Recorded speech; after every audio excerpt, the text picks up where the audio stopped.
Bismillahirrahmanirrahim. Assalamualaikum warahmatullahi wabarakatuh.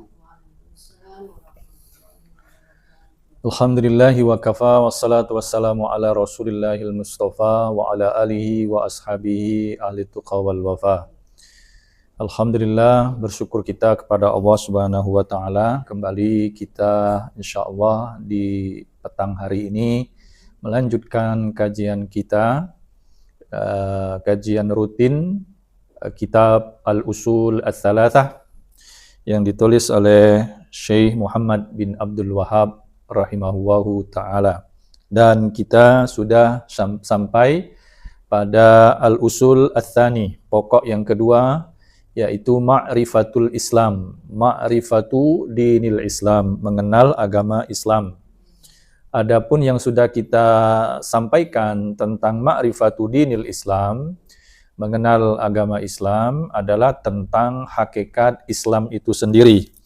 Sebagaimana yang disampaikan oleh Syekh Muhammad bin Abdul Wahhab rahimahullahu ta'ala, bahwa yang dimaksud atau hakikat dari Islam itu sendiri adalah yang pertama al-istislam lillahi bitauhid, yaitu berserah diri kepada Allah dengan mengesakannya, dengan mentauhidkannya. Yang kedua, wal inqiyadu lahu bitta'ah, tunduk patuh dengan melaksanakan ketaatan kepadanya. Kemudian yang ketiga, hakikat dari Islam itu sendiri adalah al-bara'atu minasyirki wa ahlih, berlepas diri dari perbuatan syirik dan pelaku-pelaku kesyirikan. Inilah hakikat Islam. Maka jika terkumpul tiga hal ini dalam diri seorang muslim, maka dia dah disebut dengan muslim yang sesungguhnya. Ya. Ketika di dalam dirinya ada penyerahan diri kepada Allah dan mengesahkan Allah, kemudian dia juga tunduk dan patuh dengan perintah-perintah Allah dan larangan-larangan Allah, dan dia menghindari dirinya dari perbuatan-perbuatan syirik, menjauhkan dirinya dari perbuatan syirik, berlepas diri dari perbuatan syirik, ya, dengan keyakinannya, dengan keimanannya, juga berlepas diri dari para pelaku-pelaku kesyirikan, maka dia adalah seorang muslim sejati, muslim yang sesungguhnya. Dan sebaliknya, ketika ada orang yang mengatakan bahwa dia sebagai seorang muslim, tapi tidak ada di dalam dirinya, atau mungkin hilang salah satu dari tiga hal yang sudah kita sebutkan tadi dalam dirinya, maka dia tidak bisa disebut sebagai seorang muslim yang sebenarnya. Baik, lalu kemudian yang berikutnya, ya, Syekh Muhammad bin Abdul Wahhab menyebutkan tentang agama Islam ini dalam bentuk salasu maratib, ya, tiga tingkatan, ya, maksudnya tiga hal yang perlu kita pahami pula di dalam al-Islam ini, ya. Wa huwa salasu maratib, ya, agama Islam ini memiliki tiga tingkatan. Al-Islam, Islam itu sendiri, al-iman, iman, kemudian ihsan. Ini tiga tingkatan dalam Islam. Pertama Islam, kemudian iman, yang ketiga adalah ihsan. Wa kullu martabatin laha arkanun. Dan masing-masing tingkatan memiliki rukun-rukun tersendiri. Jadi Islam ada rukunnya, iman ada rukunnya, kemudian ihsan ada rukunnya, ya. Hal ini didasarkan pada satu hadis Nabi SAW, ya, ketika beliau ditanya oleh Jibril alaihissalam, ya, kata Jibril alaihissalam, ya, akhbirni anil Islam, ya, berilah kabar kepadaku tentang Islam. Jadi Jibril pada saat itu bertanya kepada Nabi SAW tentang Islam.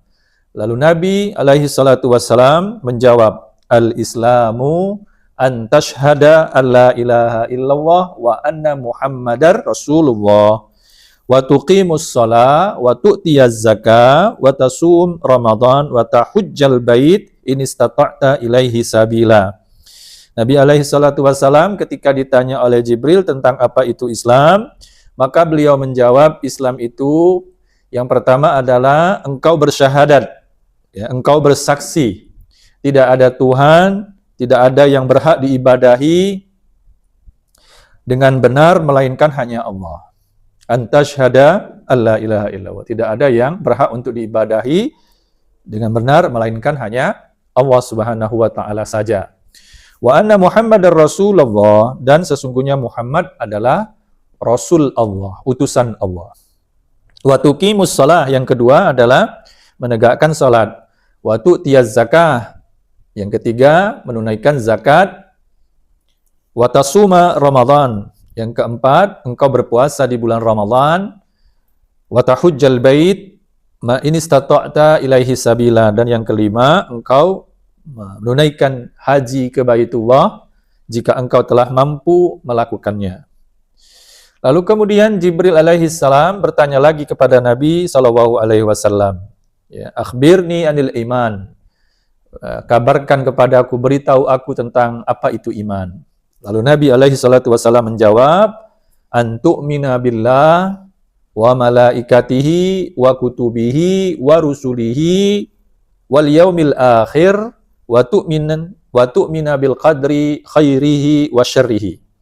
Nabi sallallahu alaihi wasallam menjawab tentang iman, yaitu iman adalah engkau beriman kepada Allah. Pertama, antu'mina billah wa malaikatihi, beriman kepada malaikat-malaikatnya, wa kutubihi, kepada kitab-kitabnya, wa rusulihi, kepada para rasulnya, wal yaumil akhir, beriman pula kepada hari akhir, wa tu'mina bil qadri, ya, dan beriman pula terhadap qadar, ketetapan Allah, ketentuan Allah, ya, takdir Allah, khairihi wa syarrihi, baik takdir yang baik ataupun takdir yang buruk, semuanya harus diimani. Lalu kemudian yang terakhir, Jibril alaihi salam kemudian bertanya lagi kepada Nabi sallallahu alaihi wasallam, akhbirni anil ihsan, ya, beritahukan kepadaku, kabarkanlah kepadaku tentang apa itu ihsan. Lalu Nabi sallallahu alaihi wasallam menjawab, an ta'budallaha ka'annaka tarahu fa illam takun tarahu fa innahu yaraka.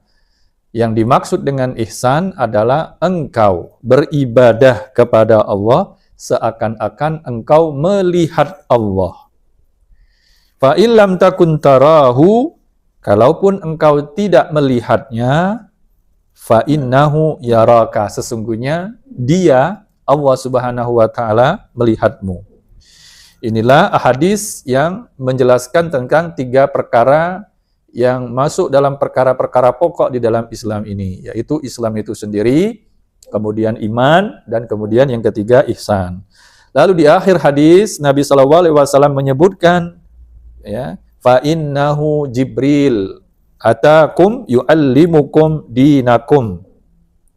Kata Nabi SAW, dia adalah Jibril yang mengajarkan kalian tentang agama kalian. Fa innahu Jibril yu'atakum yu'allimukum dinakum. Mengapa Nabi katakan ini? Karena pada saat itu Nabi berkumpul bersama sahabatnya. Lalu datanglah Jibril yang menyerupai manusia kepada Nabi SAW dan kepada para sahabat pada saat itu. Lalu Jibril tadi bertanya kepada Nabi tentang 3 perkara tadi. Nah, para sahabat pada saat itu tidak menyadari kalau yang datang ini adalah malaikat Jibril. Lalu setelah pertanyaan dijawab dengan tuntas dan malaikat Jibril kemudian pergi, maka Nabi mengabarkan kepada para sahabat, fa innahu Jibril, itu sesungguhnya dia adalah Jibril. Atakum yu'allimukum dinakum. Dia datang kepada kalian, ya, dengan tujuan untuk mengajarkan agama. Ini artinya Jibril bukan berarti tidak tahu apa maksud dari iman, apa maksud dari Islam, apa maksud dari ihsan. Dan ini adalah salah satu metode dalam pembelajaran, ya, yang dilakukan oleh Nabi SAW kepada para sahabatnya, ya, kepada para sahabatnya.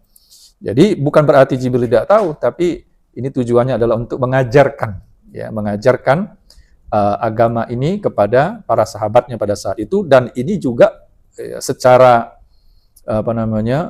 umum berlaku untuk kita semua, bahwa inilah pengajaran agama ini, Ya, tiga perkara ini. Maka berdasarkan hadis, ya, para ulama membagi agama Islam tadi menjadi 3 tingkatan.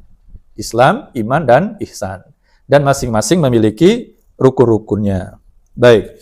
Tingkatan yang pertama adalah Islam. Tingkatan pertama adalah Islam dan ia memiliki 5 rukun sebagaimana yang disebutkan dalam hadis tadi. Jadi rukun yang kita hafal di waktu masih sekolah dulu, ketika masih kecil di SD dan lain sebagainya, itu bukan sesuatu yang tidak berdasar.